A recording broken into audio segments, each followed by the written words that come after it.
This is the Minding Your Own Business podcast, brought to you by Elder Research.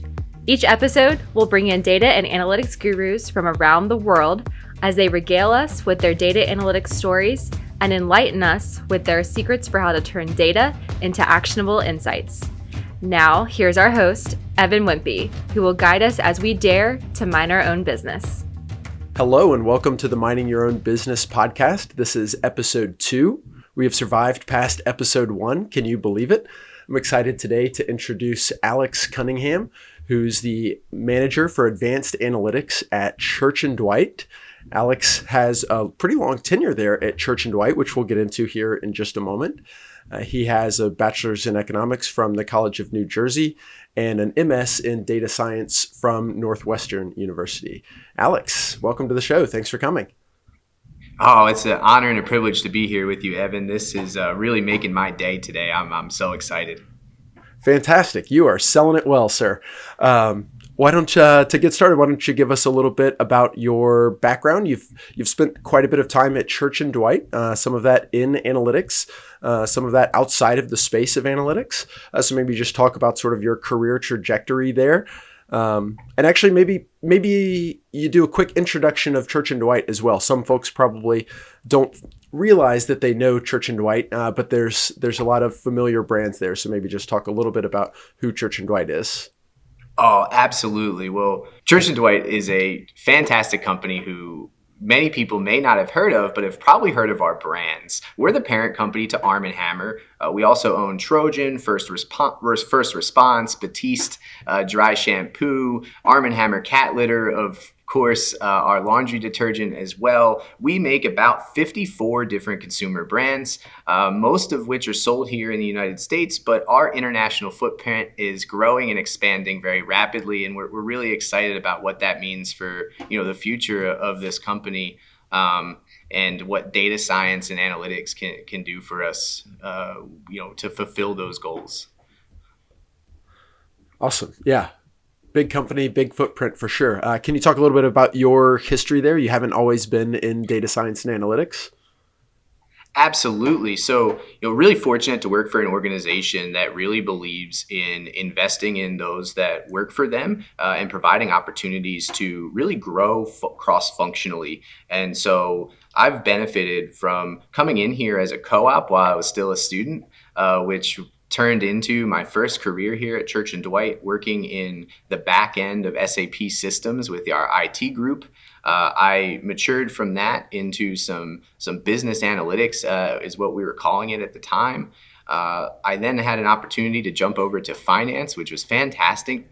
Spent a couple years over on the business side, really learning how we really operate and how we conduct our analyses and the different processes that actually drive the business, having been kind of on more of the data and analytics side, making systems and processes work. And so when an opportunity opened up and Church and Dwight decided to create an analytics center of excellence team, it was a fantastic opportunity to combine my experiences in the IT side of the world with some of the great business insights and context that I had learned with our finance group. And so I could not have been any more fortunate to be in the right place at the right time, and have now been on the team since about 2017 now, and we continue to grow and mature because analytics and data science is certainly a journey, and one that we are in our early stages of, but are rapidly making great progress.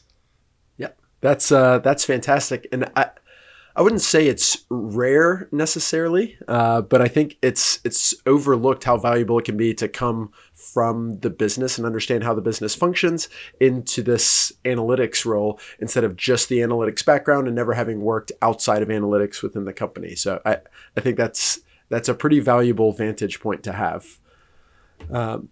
You mentioned the Analytics Center of Excellence. Can you talk about sort of where that sits within Church and Dwight, sort of how that structure looks? Absolutely. So at Church and Dwight, our Analytics Center of Excellence team serves as an internal consulting group or partner for our various business units. And what we really want to do is, for a very long time, we have run our business very successfully but with a very much focus on the qualitative. And now what we're going to be able to do with this Analytics Center of Excellence group is complement that qualitative understanding of our business with a quantitative one. And if we can put those things together, the types of business decisions and insight we'll be able to generate will really start to move us forward into becoming that analytical competitor, right? That everybody's chasing. Yeah, that's great. That's the goal for sure. Maybe we try to understand a little bit how that works. You're an internal consulting group. I work for a consulting team as well. We have to go out to people and ask, hey, do you need this? Do you need this service? I'm curious how much within your Analytics Center of Excellence are you pulling from like the operations team or the marketing team, or are they coming to you with a need like, hey, we've got this data, we have this problem, we need some help with this? That's a really great question. And, it's really evolved over time here. As our group was really first becoming established and setting ourselves up within the organization, it was a lot more pulling folks in, having to go out and ask them for, to partner with us and really bring them into our circle. And now, what's really great is as we've established ourselves, we don't have to do as much of that pulling in. They are coming in themselves because they're hearing of the successes and the wins that the organization is gaining, and they want to be a part of that too. And that's so exciting. One of the phrases we've been throwing around is a P.T. Barnum expression, which is nothing draws a crowd quite like a crowd. And in data science and analytics, we want to really try and use that to our advantage. Let's get excited about this stuff. It's really cool and it's really useful. We don't want to overhype it either, but this is something to get pretty excited about. This is some cutting edge, forward thinking type of stuff. And how cool is that? Yeah, that's a great quote. I love the P.T. Barnum quote here. You've got a bit of a crowd. You're not doing as much pulling. How did you, so you're a relatively new team. I think you said 2017 you were established. So how did you get some of those early wins? And maybe you can talk about, I don't know if you want to get into specifics on a project or maybe just sort of the mindset on how do you choose some of these early projects to try to get that initial crowd, to try to build some momentum there? Absolutely. That's a really great question. One of the things that we have really spent a lot of time thinking about is how to prioritize our analytics projects and efforts. And, it's interesting that although how we source them, right, that push versus pull has changed a bit, how we go about prioritizing them has not. And I think that's been a really consistent theme. So the way we think about it is really kind of as a triage system. The first aspect is, are there any major fires going on? Right? As a new group, right, we were very fortunate that there were not, right? So we could skip that aspect of the triage, but I do mention that because, events like COVID, right, really came in and, affected not only Church and Dwight, but the world, right? And so when there's those kinds of major events like that, obviously that really sort of adjusts our priority list, so to say. However, barring any sort of major global phenomenon, we really start to prioritize our work based on the outcomes that those experiments are going to provide. And that's what we actually call the work that we do. We call them experiments. And the reason we phrase it that way is that sometimes they don't work. These are new areas that we're investigating. We're lifting up these little rocks and trying to see what sorts of nuggets or insights we might find. And, unfortunately, right, sometimes we turn over a rock and there's not really anything there. And that's okay, so long as we are, sort of failing fast, so to say, and not trying to do too much. And that's another aspect of how we do that prioritization. So when we look at those outcomes, we also consider the complexity in deriving that outcome. Because if we find too much complexity, what we try and do is really borrow from agile methods and break that complexity down into some smaller components that can get worked on a little bit more succinctly. Because one thing we hear from executives a whole lot is we do not want to boil the ocean, right? And in data science, that can be easy to do, especially in the big data type environment or world. And in fact, some data science teams really want to boil the ocean, in fact. And so we got to kind of make sure that, to prevent those types of things, we're prioritizing the work that has the most, meaningful outcomes. And those outcomes can be dollars, but those outcomes might also be things like efficiency or future learnings that set us up down the line to do bigger and better things. And so that's a little bit about how we think about prioritization when it comes to analytics. Okay, yeah, that's great, and I love the terminology of experiment. It really is data science. You really need to conduct these experiments. That's a good mindset, especially if you can get some synergy. You get some agreement on this is an experiment, and there's not a certainty that we'll achieve this outcome. We're really exploring here. So let me ask you, if when you lift up the rock and there is something interesting, you can improve a process or save some money or have a better forecast there. Can you talk about the steps that your team takes to try to get that implemented once you've done the experiment and you have some good data science tool or model or product? How do you get that into production? Oh, that's a great question. And that is the hardest part of data science. I believe your previous guest, Gerhard, had touched on this just a little bit, in that the modeling, the big secret here, you don't want to say the quiet part out loud too often, but the modeling is actually the most straightforward piece of all of this. The change management and the implementation of that solution and embedding that into process, embedding that into systems is where a lot more of the complexity and time and attention is spent. And so just to talk a little bit about that, we've started to try and break that, any process we do from an experiments standpoint, down into a couple of critical components. The first thing that we do is we always ensure that we have the data we need at the onset. Sometimes, right, it's really easy to just jump right into and get excited about some problem statement. And then you get into your, data understanding, following that good old CRISP DM framework, and you realize that, I don't even have the data there to answer this question. And so, having learned some of those lessons early on in our experience, we really wanted to make sure that we always start with a data assessment and having that data first. And one of the ways that we do that is that we actually ensure that not only do we have a data set, but we ensure that that data set is accessible in a self-service fashion via a dashboard or other methodology to the business units and analysts themselves. And why is that, right? Because we want to be a prescriptive group. We don't want to necessarily be looking backwards. So it sounds a little counterintuitive, but what it does is by giving analysts that data up front, they're able to ask deeper questions. If I can quickly, as an analyst, answer who, what, where, and when, looking backwards, did something happen, I start to ask myself why. And those why questions are what really lead to great data science experiments or models. And so we start with the data access. We grant that access via dashboard or visualization or some other self-service means. That sets us up now to start doing those data science experiments.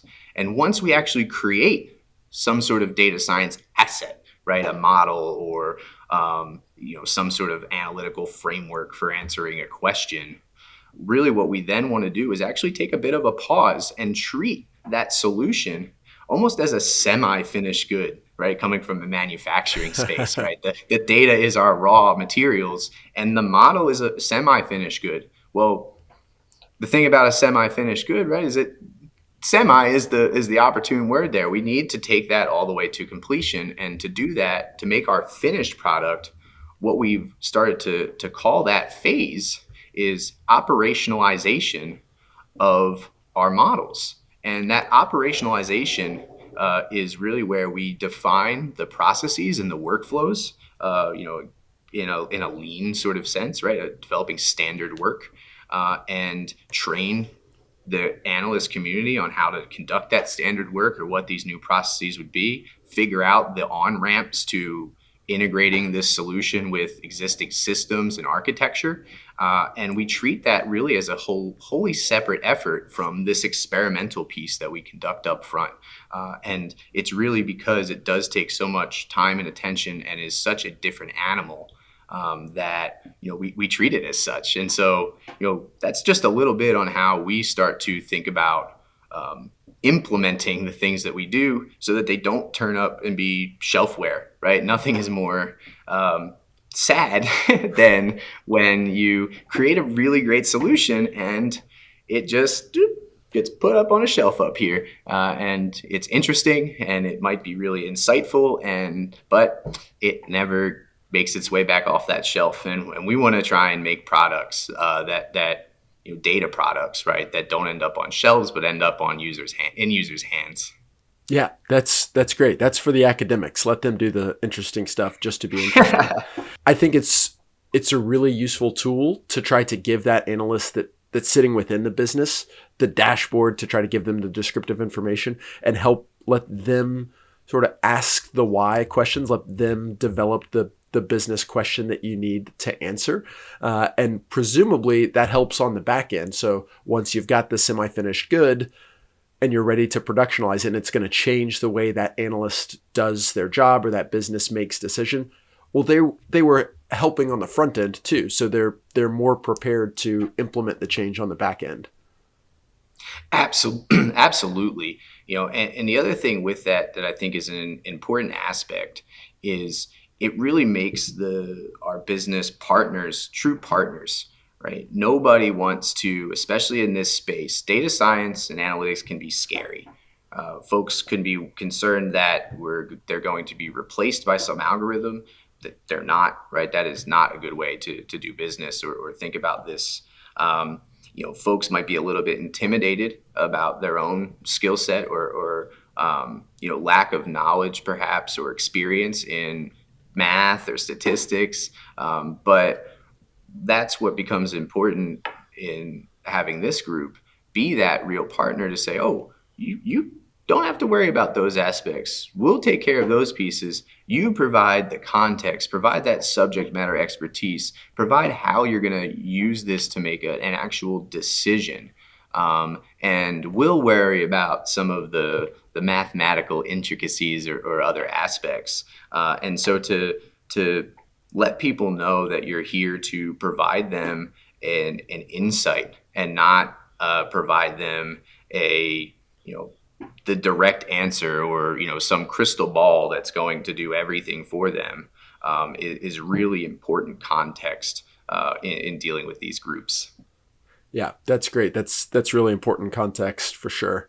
And so let me ask you then about your team specifically. So you've got your relatively new Analytics Center of Excellence.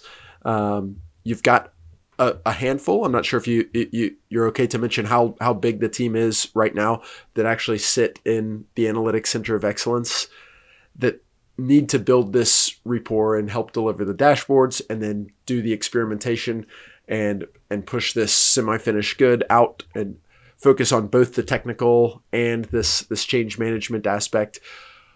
That's a lot to focus on when you're hiring for your team or you're looking for talent for your team, internally or externally. What are some of the things that you try to key in on for that team? Absolutely. It sounds a little counterintuitive, but the most important aspect that we hire for is really humility. Because as we just mentioned, and a lot of people are shocked when they hear that, right? Because you expect, R or Python or some tool or technology, right? And those are important as well, right? Don't get me wrong.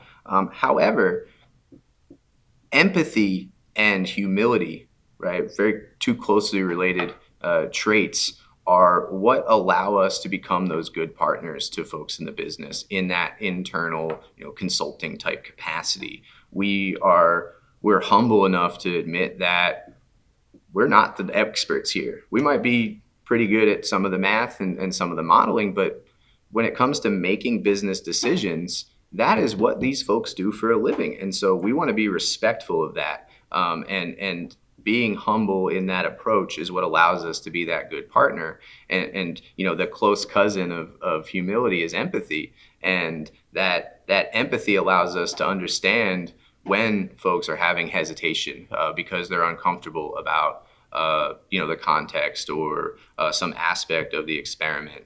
It also allows us to do that kind of really good planning for operationalizing our data asset once we've created it, because by understanding where they're coming from, how they want to use it, the ways that they are thinking about these decisions, and putting ourselves in their shoes, that allows us to better design those sorts of end pieces or end states, if you will. And so those to me are the critical components of this team. Everything else is going to come second to that. Again, some important aspects, right? We got to also be fairly good with and mindful of our math, and it really is applied math, using computers at scale. But those human characteristics and those human traits are really what are most important to us here, and what are going to allow us to grow and develop as an organization. Yeah, that's great, and generate a lot of that buy-in and that teamwork that you really shoot for, getting the business to come to you to ask, hey, help us solve this problem. And I don't know that this is fair to say, but my intuition is that the humility makes for a better technical data scientist too, when you're exploring data and you're willing to question your intuition or question what you're seeing in the data, and you're a little bit skeptical of maybe your results or what you've seen just in exploratory analysis. I feel like those two things would go hand in hand. Oh, very much so. And it's also lends itself to a little bit of that natural inquisitiveness that we also tend to find in the data science group. These are folks who, for a very long time, have always wondered why something works, or how does that actually work, and might have tinkered as a little kid, for example, taking computers apart and putting them back together, or toasters, or anything you get your hands on, right? That kind of that engineering like mindset is also something that is important and allows you to as you're being empathetic around, well, what have I not considered, or what might I not know myself? You have that natural curiosity to go be that lifelong learner, that self-starter, who then goes out and says, well, I'm going to go ahead and read up on that just a little bit. Yeah, perfect. Okay, Alex, I want to ask you one last question. You've talked a bit about how projects get prioritized, how you help productionalize or operationalize a data science product that has been built. Let's putting that to the side. It's just the Alex Cunningham show. You've got your easy button, and everybody is aligned to your vision, and whatever your focus is, the business problem, the thing that you want to solve, everybody's on board, and they have the exact same vision that you have. So given that unrealistic scenario, what's the type of problem you want to tackle? Where do you put your data science effort? So that's a really interesting question. And the way I think about that maybe might be a little bit different, in that I believe if I could snap my fingers and have any kind of behavior change or project come to fruition, it would really be this. It would be creating time, or more time, I should say, for our data science teams to learn, to be comfortable with providing time to do that type of self-learning. One of the things that Gerhard mentioned that I think is really important is that idea of being a lifelong learner. And good data scientists and good data science groups really embrace that learning aspect. And so one thing that'd be great is to devote real time, real resource allocation to really just true learning. And heard a really interesting fact at a talk the other day that do you know how often the average paper, academic paper, is read? 24 times. Well, maybe by their family and loved ones, or a parent who's really really trying to support them, right? Well, the sad thing is that on average, those articles are only read about 3 times, and so think about the amount of learning out there and sort of the reinvention of the wheel, if you will, that is going on, because stuff is out there and just not being consumed or read or talked about as much. And so, imagine you could take a data science team and bring that number up from 3 articles to 6. Let's not go too crazy here. What might that do for an organization? That to me is a bet worth making. And something that we ourselves here at Church and Dwight and on this team are going to try and start to devote more time to, because we feel that by doing that, all these other projects and things will flow from it. That is a fantastic answer, and I feel fortunate for your team. I hope you're able to carve out at least some time. Probably not as much as you want, but I hope you're able to carve out some time that they're able to do that and get those readership and citation up on some of those academic journals.